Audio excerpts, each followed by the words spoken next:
Yeah, a ton of people at the beach. It was just beautiful. We're trying to avoid the heat out in Riverside, so I come out here to the ocean and hook up with my good friend if he's not busy. Yeah, hell yeah. Which is awesome. And we've been talking about a whole range of stuff. I thought I'd include you guys in it a little bit. And I guess the big focus I was talking about is not only the economic situation in this country, but more along the lines of where we're seeing technology influence the work life, and how we're starting to see a deterioration of kind of the foundations of our society in a way that people are kind of confused about their, hours are getting cut. Yeah. The part-time jobs, contract work, everything seems a little bit in flux. Yeah.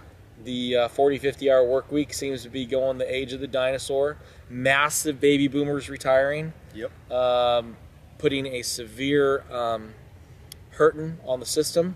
Doesn't look like there's going to be enough people to pay into the taxes to pay for it. Exactly, yeah. We talked about real estate and how, there's some of us that, there's young people that are willing to leverage their lives 30, 40 years so they can attain this American dream. It doesn't seem worth it to me. Leveraging? Yeah, it doesn't seem worth it to me anymore. And it's just like part of this channel is finding a new way to live in addition to using technology and our knowledge. It's freedom, which you resonate with.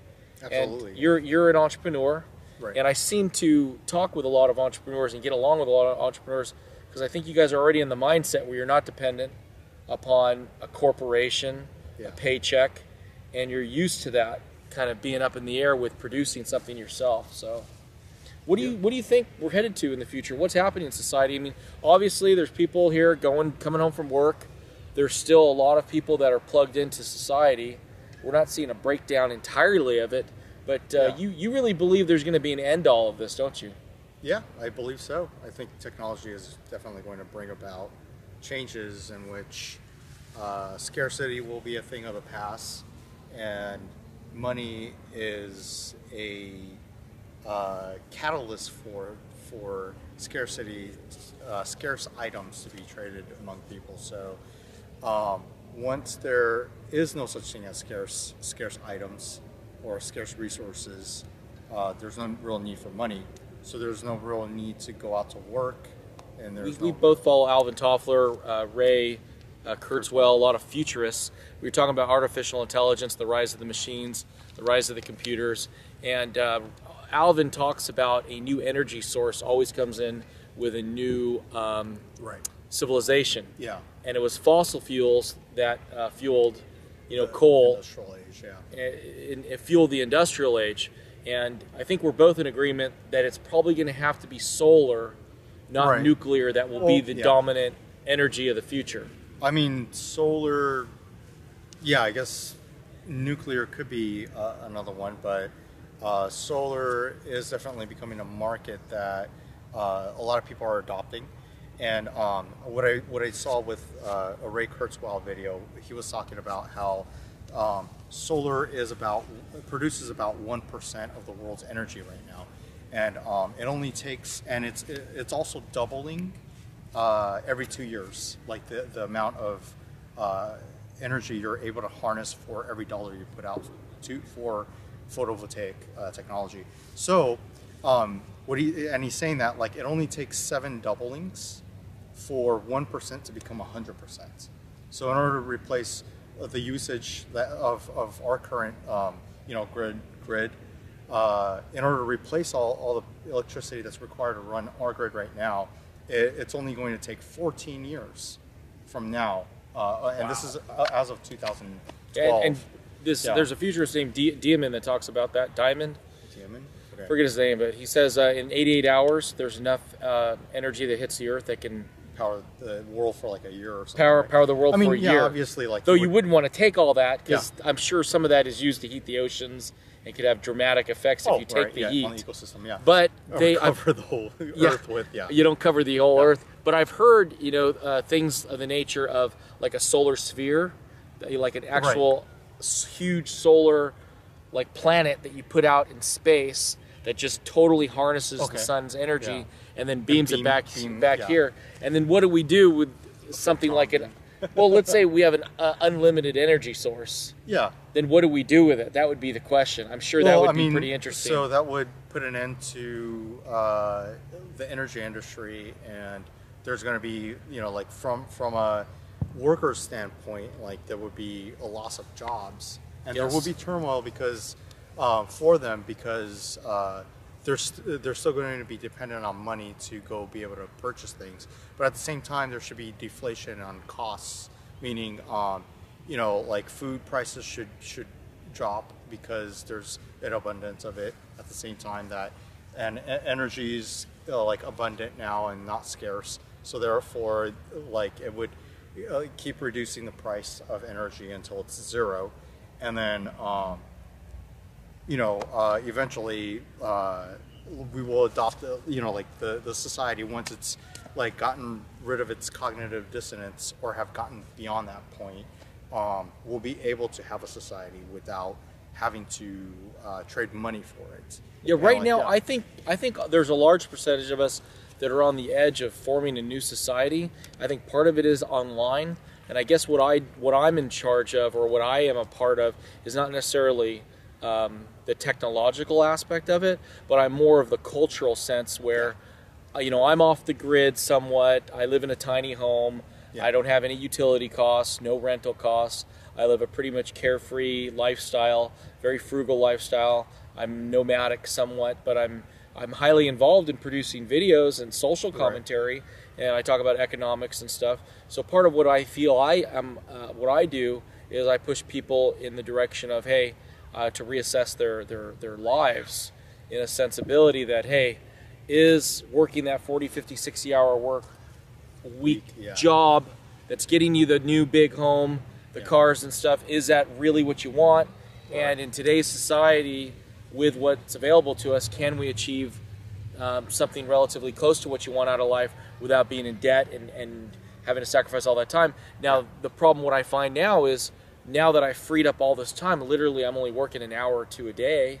What do I do with all that time after I've been, you know, literally I go to the library with my kids and I'm there for 3, 4, 5 hours just digesting books. Same thing when I'm online, I'm just digesting material. I just feel like there's some other step I need to take, and I'm trying to figure out what that needs to be. You're spending your time with the things that mean the most to you, and you're staying productive. It's not like you're sitting on your ass and watching TV. I mean, unless it's educational TV, and that, like, you know, provides a lot more information for you. But like, you know, like if you spend time with your kids are going to grow up well-adjusted. Yeah, I mean, you know, there's a huge time investment for children. Oh, yeah. I mean, but my parents, God bless them, they did not have the time to spend with me that I do with my kids. Yeah. But and you know what? It almost feels like, even though both of them were working, one was an engineer, one was a medical scientist. Okay. I feel like my kids have the same amount of things that I did. Okay. You know, it's almost like I'm able to afford everything that I had and more than my parents did, and Pearl has never even worked. Okay, are you talking in terms of like gadgetry? Everything. Okay. Everything. I don't recall my life as a child was not huge, even though both my parents were professionals. Okay. I don't remember ever. I mean, we took a lot of trips, but so do my kids. Okay. I'd say. I mean, weird. You know. I probably can't afford college education. My parents were able to pay for our education. Cool. But that's the one stickler right there. I mean, in terms of and toys, they had 2 cars. I have 1 car. Okay. But I bought all my cars cash with the little income that I do make. Great. Yeah, that's great. Come on, you know. Yeah. In terms of like toys, I remember growing up and like one of my my aunts and uncles chipped in and bought a RC, you know, like radio controlled, you know, like vehicle thing that you could race around the park, and we were like super overjoyed by that. And then what's analogous now is, like, I mean, you can't buy a kid an RC car now because technology is so much better now. Like in that field, you have to buy him a PlayStation 4 or PlayStation 4, or like, I mean, like or like you can get him a used smartphone. No. for free. Well, what I'm saying is, and they can well, get on okay. they can go on the internet, Yeah. and they can have just almost as much fun as a PlayStation What 4. would be analogous to that RC car that I thought was a really big deal would be a drone and an iPad now. A drone? What the heck's a drone? Like a helicopter thing. You know? Oh, yeah. And like, you know, these kids, like a Bluetooth drone or whatever, and they fly it with the iPad and everything. That's what the kids are expecting. Like the No, same I way think they're sort of- expecting a PlayStation 4. Okay, so that would be like an analogous to a Nintendo. Like I had the NES and stuff, right? Yeah. And graphics were like shitty, but we thought it would look realistic, you know. And then now What I do with my kids is Yeah. I just give them an old desktop and a couple used old smartphones. Okay. And they're on the internet, and that's like heaven to them. So I'm Okay. sure they would like a PlayStation 4, but so I'm literally taking a couple $100 well, I mean, like, and leveraging it out. Did you have like like an Apple IIc when you were a kid, or like like a No. Commodore computer or something when you were? I was in a kid? the 80s, so Yeah. Okay. we had to share the Commodore. Okay. Well, I mean, so yeah, I'd say that might be analogous. Yeah. Like yeah. Yeah. That's why I feel like they have almost as much stuff as I did. Okay. Maybe it's technology. That's Yeah, the reason why. technology keeps getting. We sure as hell didn't have the internet when I was in the 70s. Yeah. We didn't have anything close to the internet, man. You know what's ironic? We had the Encyclopedia Britannica. Right. That's what we had. You know what's ironic is average household incomes have risen since you were a kid, but the prices for all those things that, like, the improved version of what you had, the prices are actually lower. The Commodore computer probably costs $600, and then like if you get your kids like a PC, it might be $300. Yeah. You know what I mean? It might be half the price, yet we make more income. And like if you look at like say a gallon of milk, it used to take something like, I don't know, like 2 hours worth of labor in the 70s to buy that gallon of milk. Now it takes about 15 minutes worth of labor at an average job what a trip. in order to purchase it. So even though the prices have gone up nominally, it hasn't in terms of like what we have to output, and it's really because our productivity for every hour that we spend at the job is higher. And that's a proponent of technology. I mean, where I see people getting hit in the budget the most, it's really, people are going to argue with me, it's really voluntary expenses. As in California, we spend anywhere from 30, 40, 50+% of our income for a mortgage. Oh, yeah. But if you move to Oklahoma, Yeah. you're going to spend like 15%. Yeah. Or 17% or Yeah. some ridiculous amount.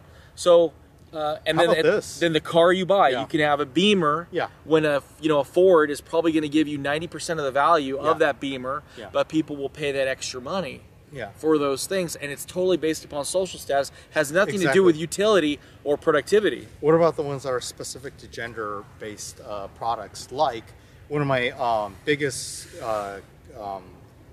clients that I have, I run a DJ company, and like basically one of my biggest, most faithful clients is a cosmetics company, and basically what we do is I send DJs over to a mall to play for a few hours, and if there wasn't that sort of need for women to beautify themselves, And it's like expense. Yeah, exactly. I mean, dude, like each of these sticks of like makeup that probably costs $1 to produce. pennies for the company to create, they sell for $30 a piece. Okay, like I mean, and these women spend like they'll buy like 4 different things to get a certain look. So they're spending $120 a pop, like whenever these events happen, and I'm like, we're talking like I find it funny that on Mother's Day they have an event, and on Father's Day they have an event too. You know what I mean? There's definitely that market where it's voluntary. Here's what I feel. Here's where I feel like the worm is turning for me personally. Okay. I look at very wealthy people's lifestyles. Okay. And I try to take a look at what they are having as far as advantages versus the blue-collar working class. Okay. And really what they have that I want a piece of is really the free time, Okay. the ability to travel, Now, I don't care. I mean, of course, I'd love to have a Ferrari or Maserati, but that's not really that important. And as you learn more about consumerism, those things seem to appeal less and less because you don't want to be mind controlled. The more you get, the less it's worth to you. Yeah, the less it's worth to you. So it's almost like if you can evolve to a situation where you can make a little bit of money, being a little entrepreneurial, all of a sudden you can hit the stratosphere with free time. Exactly. And lifestyle. Exactly. I mean, literally, I have time now to spend on my health. I can go take a walk. I can focus, eat healthy, meet with friends. Exactly. I have the time to do it. You know how many people don't have the time, can't even take the time? I can go camping. I can go hiking at a moment's notice. I've built, basically, with a beer budget, I've built a millionaire lifestyle. Well, feeling, anyways. I can simulate it. Right. I don't have to spend the $500 a night over there at Balboa, but I can spend the whole day there with $10 in gas getting there. Yeah.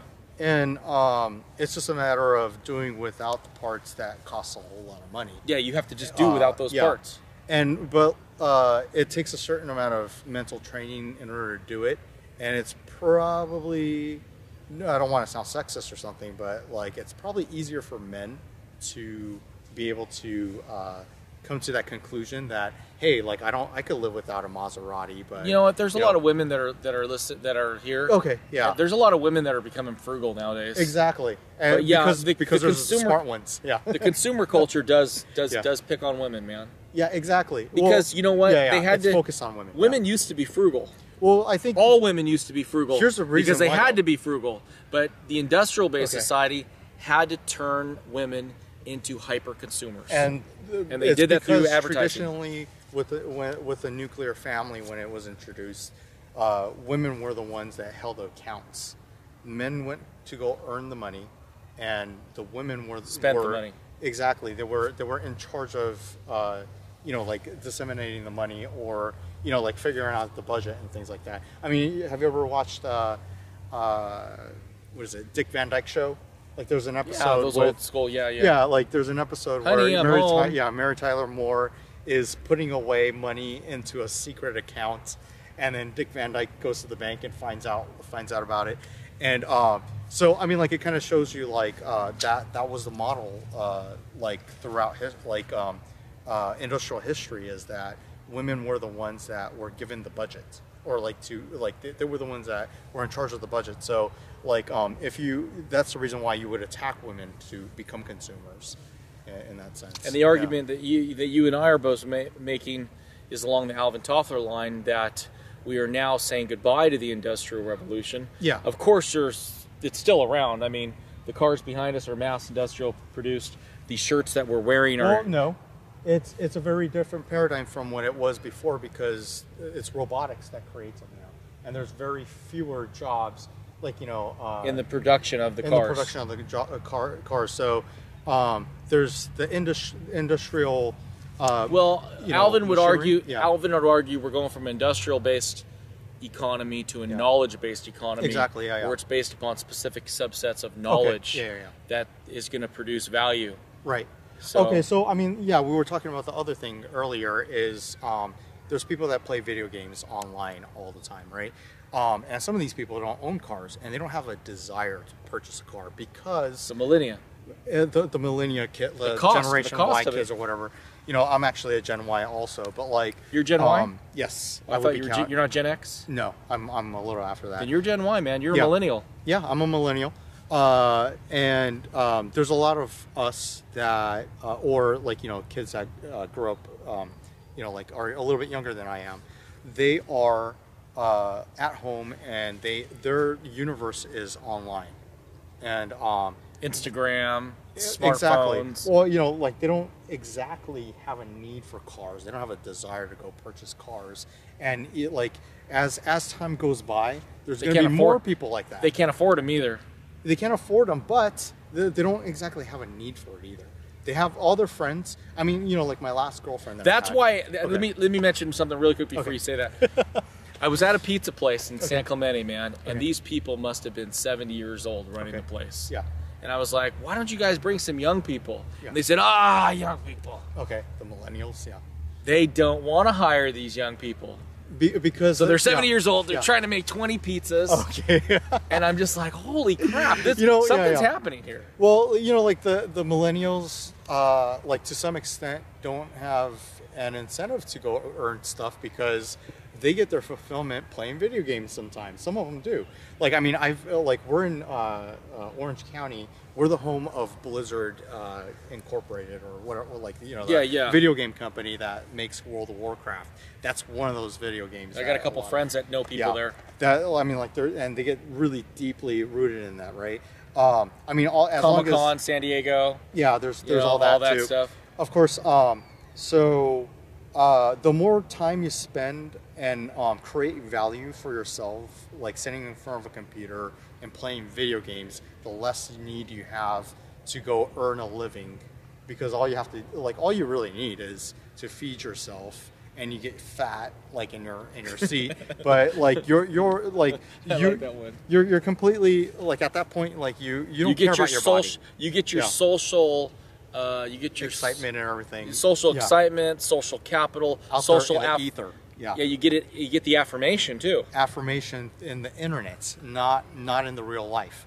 And the more we progress into the future, more and more people's attitude will be that way. You know what I mean? Like, and actually, that's the way we will be interacting. So it's like that movie Surrogates that we talked about before. I mean, remember, like everybody like lets themselves go. It's that movie with Bruce Willis. Remember the movie Surrogates? I gotta check it out. Okay, Surrogates is about this film. It's a film about like a future society where there's a virtual robotic self that you're able to send off to go run errands or whatever, and the person who's piloting the surrogates are, you know, the original self that are like kind of like lying in bed and like have the machinery, like, you know, like I gotta watch that movie. You I think I haven't even seen okay, it. okay.